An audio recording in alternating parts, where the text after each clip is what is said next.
What it is, YouTube. You know who it is. It's your boy, the Moose. Moose Squad. Let's kick it.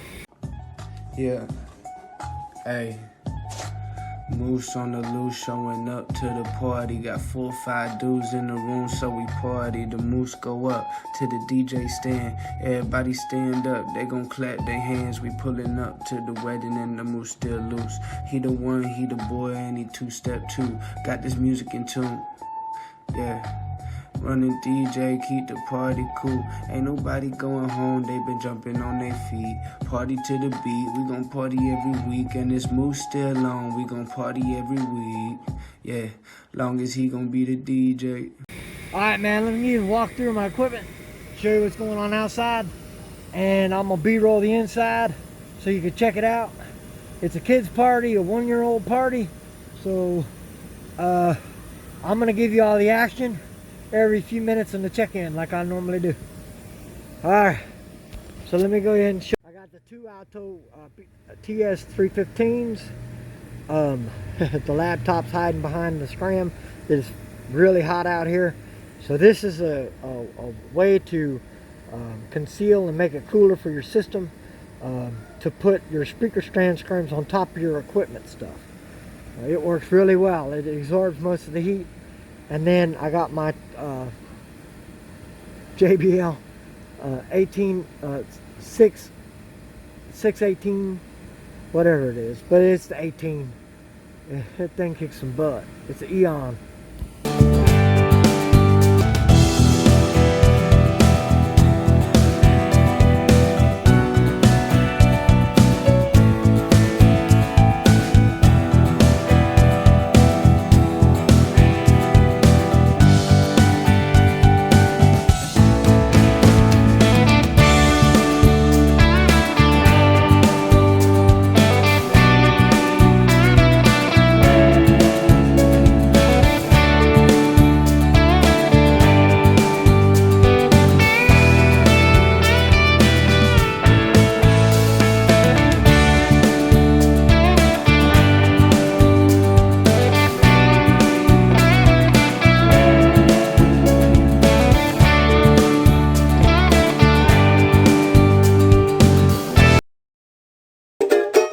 Happy birthday to you, happy birthday to you, happy birthday to Hendrix, happy birthday to you, woo! Happy birthday to you, happy birthday to you, happy birthday to Hendrix, happy birthday to you.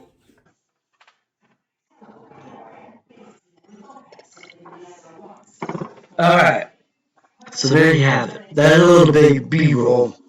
I'm gonna explain what happened so you kind of get an idea of why I didn't film at this gig. Okay, so first of all, we're gonna go on this perspective. Okay, now I'm gonna explain this so you all know my stance on kids being in YouTube videos. Okay, so as a DJ, my perspective of stuff can be different from other people's. Being a father of 5 and a grandfather of 5, I changed my perspectives like this. One video, I introduced my grandbabies and my daughter. I introduced them. That's it. That's all you're going to see of them until later on in life, when they get bigger.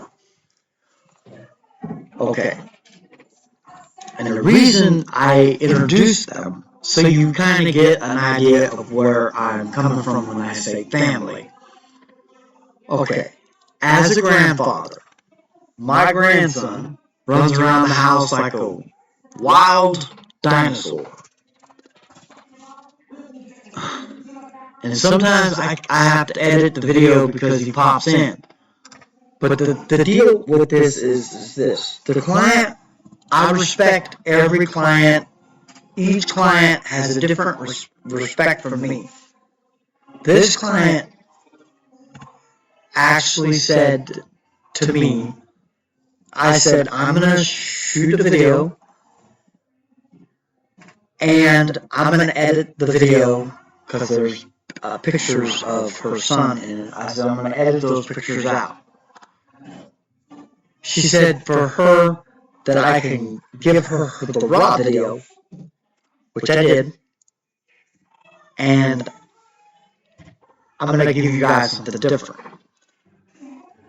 But what I wanted to say is that, Andrew,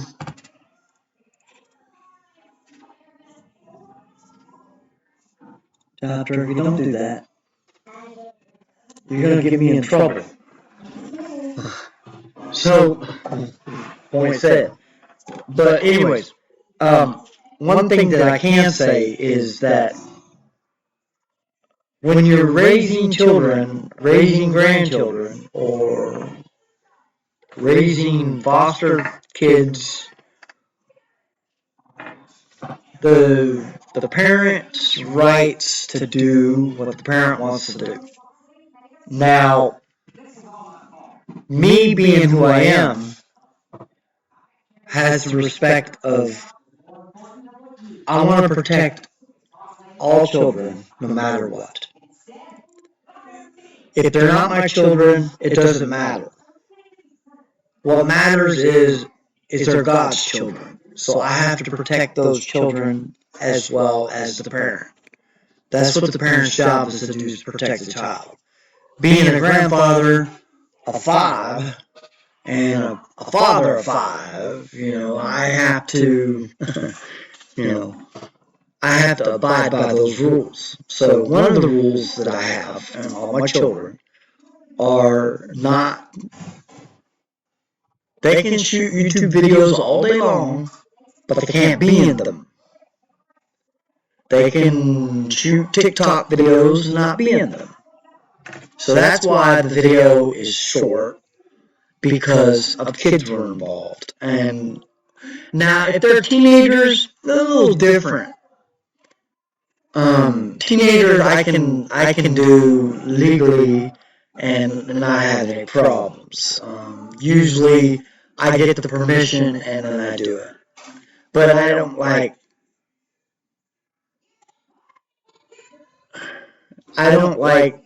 scan the person and just keep the picture on them. Like I did a graduation where I shot the whole graduation. It was fire, but I couldn't use footage. So I sent the footage to them, and they liked it.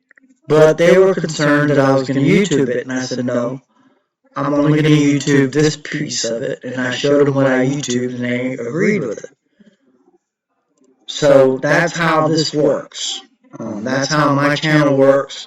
So if you don't get footage from a gig, it's because I've basically have, not only do I have, what they say, I have very strict morals on what I do. Now, I could push a fire video like I did the wedding. They approved of the wedding, the gig. They didn't care. They let me film that. That's a wedding. That's different. They're adults. Kids are a different story. Now, schools, I do pan the schools, but I don't pan them where you can see. I just show you what's going on. But this party, I couldn't do nothing. The way it was set up, beautiful on the inside. Very beautiful.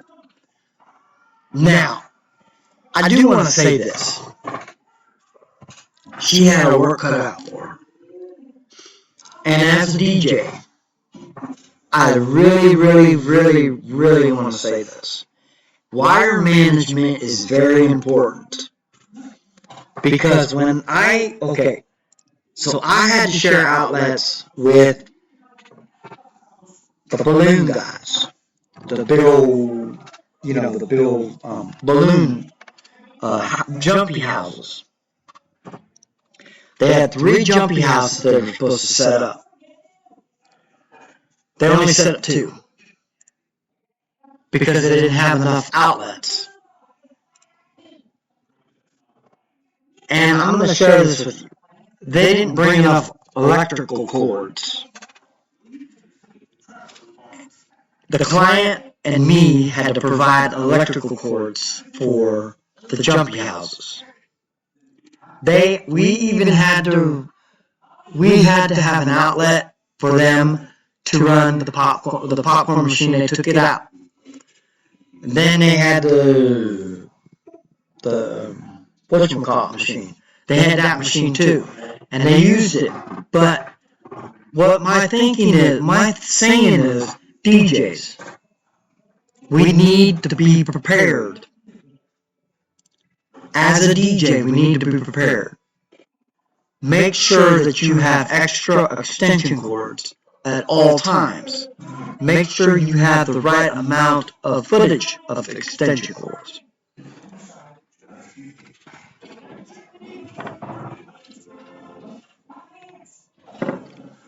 Another pet peeve that I had is not with the client. The client was outstanding.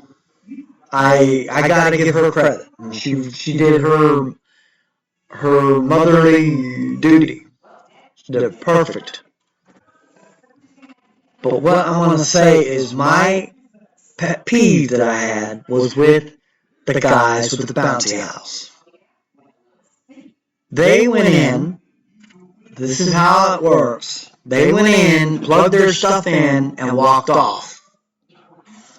They didn't set the extension cords and make them pretty, and they just left hanging in the middle of the floor.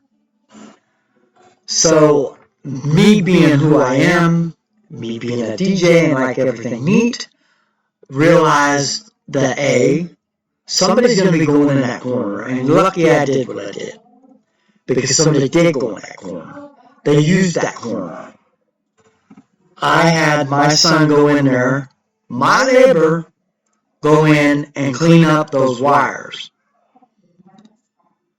Now, as a DJ, that is our responsibility towards the client. I don't care what you say. Because they trip over that wire, somebody's going to get hurt. Somebody's going to get hurt. I want to prevent somebody getting hurt. I don't care. It could be my wire, it could be their wire. It doesn't matter. Proper taping of the wires to the wall. And that's how I ran them. I ran it square. I wish I would have showed you what it looked like before and a little after. The client was very pleased with that. Then we had the door situation. The door was cutting the wire. So then we had to figure out how to run the wire. So we had to take the tape off and retape. But that's okay. We got that situation taken care of. But I'm going to tell you guys this, man. As a DJ, my responsibility is the client. It's nothing else. I want to make sure the client is 100% happy with everything that I do. And I hope that I improved that with this gig. You can go on Google and check out the review she left. She left an awesome review. But then I fired back with an awesome review for her. I'm going to tell you guys, man. We must make sure that our wires are tied down and looking good. What I learned out of this, I learned that one thing and one thing only, and that is making sure the client was happy and doing what I'm supposed to do best and spin my disc, and I did. Those kids had a blast. I wish I could have recorded it and showed you. They didn't dance or anything like that. Oh, and one more thing. I didn't get a chance to because I was busy. but my favorite man came to the planet. My Sesame Street character, not Big Bird. It ain't Big Bird. It's Cookie Monster, my favorite. He showed up. Excuse me. Cookie Monster showed up, and I didn't get to take a picture of him. I wish I could have. I would have posted it right here. But anyway, that being said, go ahead and subscribe to my channel. Go ahead and ring that bell for more notifications for videos like this and countless others. Smash that like button. Smash that don't like button if you don't like it. But that's okay. And go ahead and watch this video right here. And peace out.